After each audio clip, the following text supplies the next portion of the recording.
Hello, food bloggers. How is it going this week? And today, I hope you're doing great. Thanks for tuning into this mindset and self care focused episode of eBlog Talk. Today, we are going to talk about that question: are you the one who needs to change?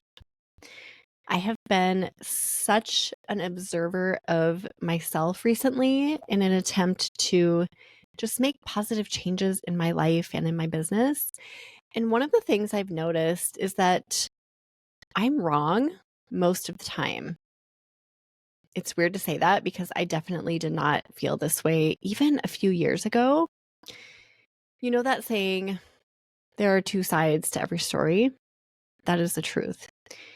If you have two friends, for example, who are in a disagreement with one another, and each of them pulls you aside to tell you their side of the story or the situation, you can likely find compassion for both of them and both of their stories, even though they completely disagree and they're on entirely different sides of the situation, whatever that might be.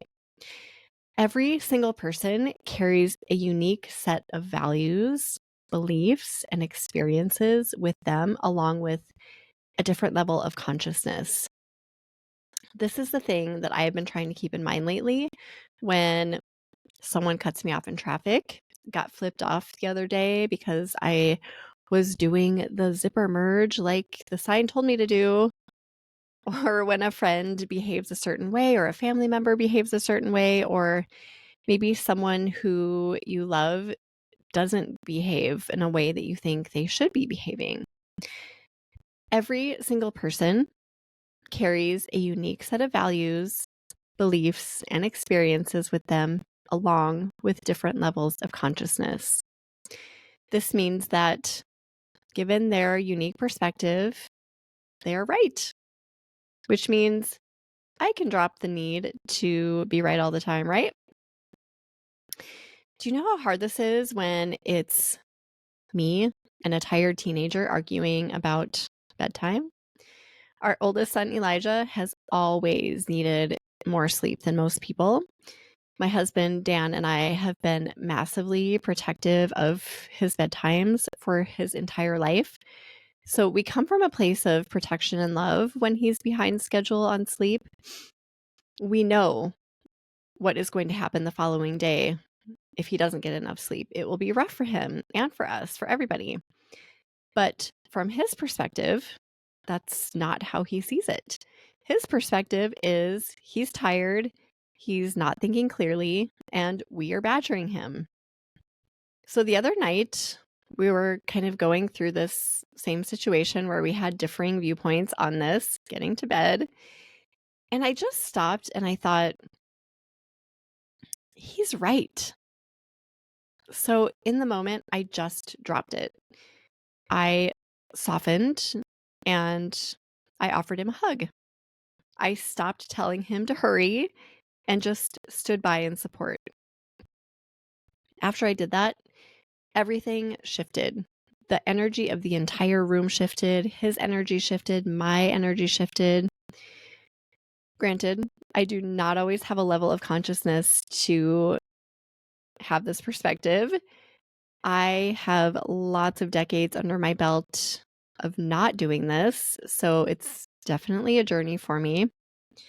So I thought this would be a valuable episode to pull together so we can collectively focus on ourselves instead of putting blame on others.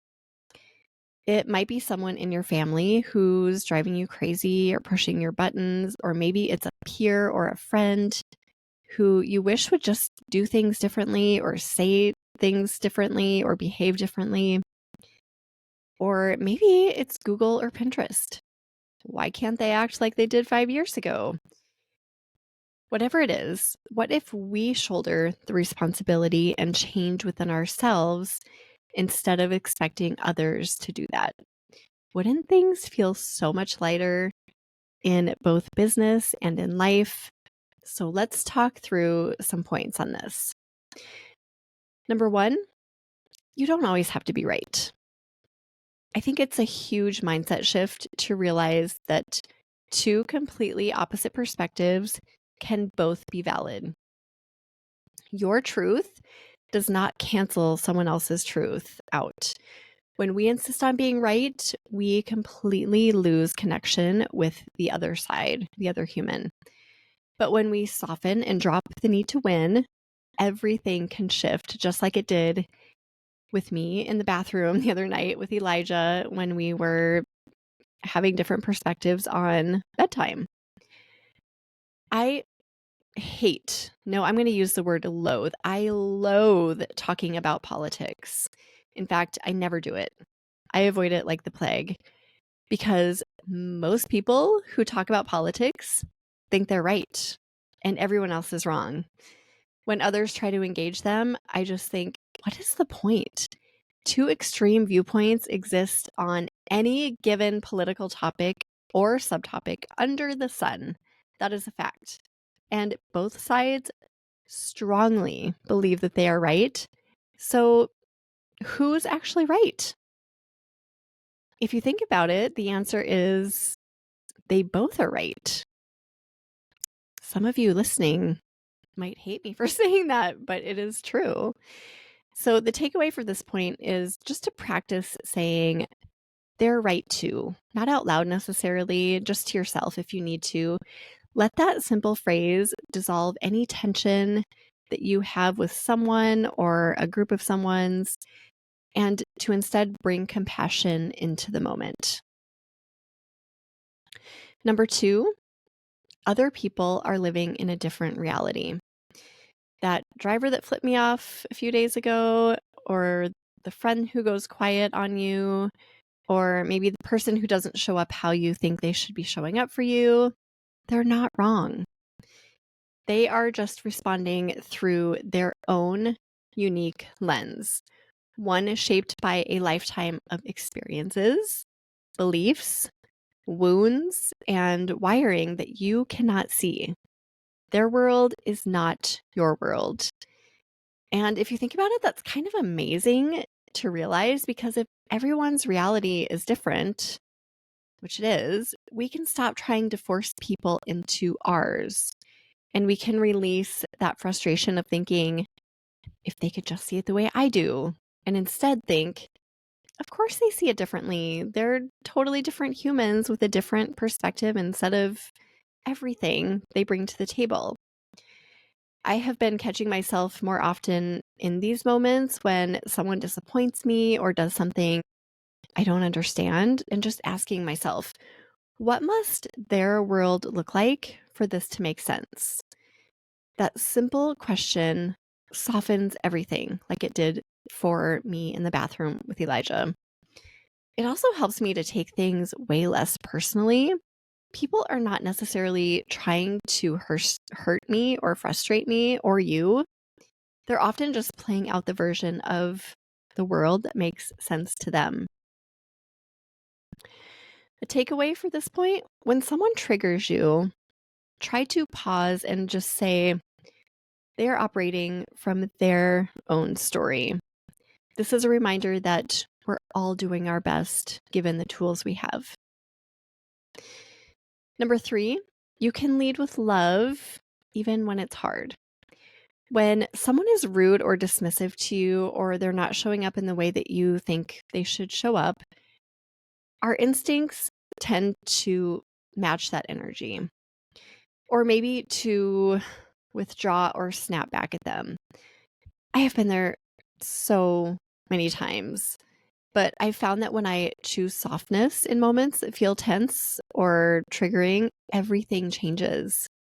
Just like the bathroom scene that I spelled out for you from the other night with Elijah, I could have kept pushing him, repeating the same words, enforcing the same boundary. I've done this for so many nights, I can't even count them.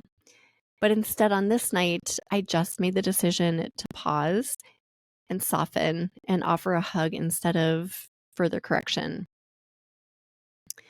And the entire dynamic, I feel like the whole world shifted in that instant.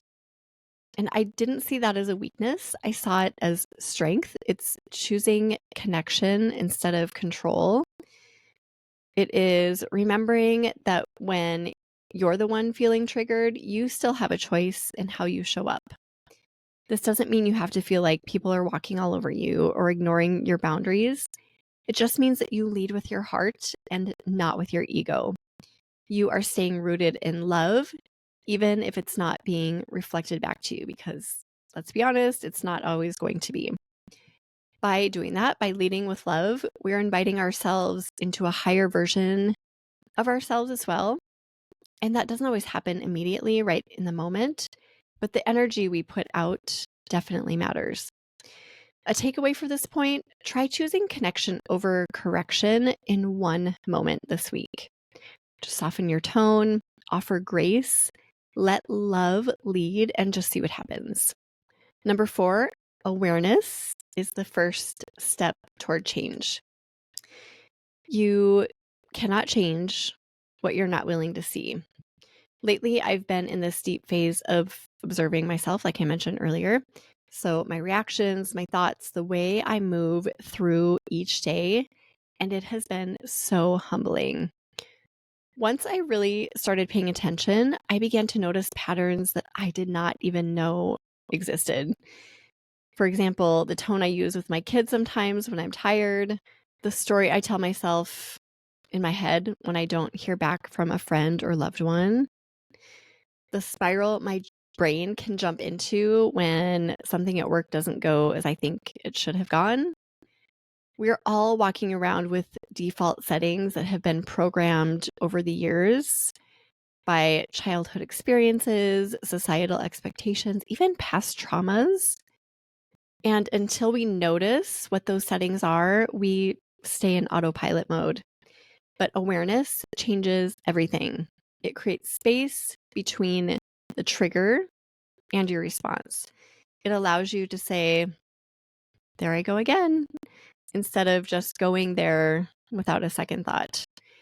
And when you bring light to those unconscious patterns, you're reclaiming your power and you can be so intentional. A takeaway for this point, start a daily awareness check-in. You can ask yourself, what triggered me today? What story did I tell myself about it? And is that story even true? Even just a few minutes of reflection can open up the door to massive internal shifts. Number 5, responsibility is lighter than blame. It feels so much easier in the moment to blame someone else, your spouse, your partner, your kid, your client, the algorithm, the platform, the world. But blame feels heavy. It is heavy. It keeps you stuck. It's rooted in resentment, and it gives all your power away. What I've been slowly learning, very imperfectly, is that taking responsibility for my own energy and my own reactions is actually lighter. It doesn't mean everything is my fault or your fault, but it does mean that we hold the key to our own peace. That feels empowering. So instead of, why does this keep happening to me? You could try, how am I contributing to this and what can I change? And this is all definitely not about shame. It is more about ownership. When we stop waiting for everyone else to change and decide to be the one to make the shift, everything else begins to move as well. I have had moments recently where I've caught myself mid-spiral, blaming a situation or a person, and then I just stop and I take a breath and I say, what is my role? That single question is a reset button. A takeaway for this point is next time you feel frustrated, you can just ask yourself, what can I take ownership of in this moment with complete awareness and no blame? Responsibility will set you free. This topic is kind of a heavy one. That's all I have for you today. I just want to say, if you're still here with me, thank you for sticking with it. This work is not easy. It requires so much humility, self-reflection, honesty, and a willingness to drop the ego and just say, maybe I'm the one who needs to make a shift. The beautiful thing about this is that when you do that, when you actually stop yourself and make the shift, everything else in your world starts to feel lighter. You stop wasting energy trying to fix or control people and situations that are outside of you. You can reclaim your power. You can come back to center, and you can become a stronger, more compassionate leader in your business, in your home, and in your life in general. Let's do a really quick recap of the 5 mindset shifts that we talked through today. 1, you don't always have to be right. 2, opposing truths can be valid. Let go of needing to win. 2, other people are living in a different reality. Everyone is seeing life through their own unique lens. It's not personal. 3, you can lead with love even when it's hard. Softening and choosing connection can instantly shift a dynamic. 4, awareness is the first step toward change. Noticing your patterns gives you the power to shift them. And 5, responsibility is lighter than blame. Owning your role in a situation is so freeing. You hold that power to change. This is a practice. You do not have to get it perfect. You do not have to do it every time. I certainly do not. But the more we can just notice and shift, the more peace we will create both internally and externally. I hope you enjoyed this episode. I hope it's helpful. And I'm so happy you listened today. Thank you for joining me here. I will see you again next week. Have a wonderful week ahead.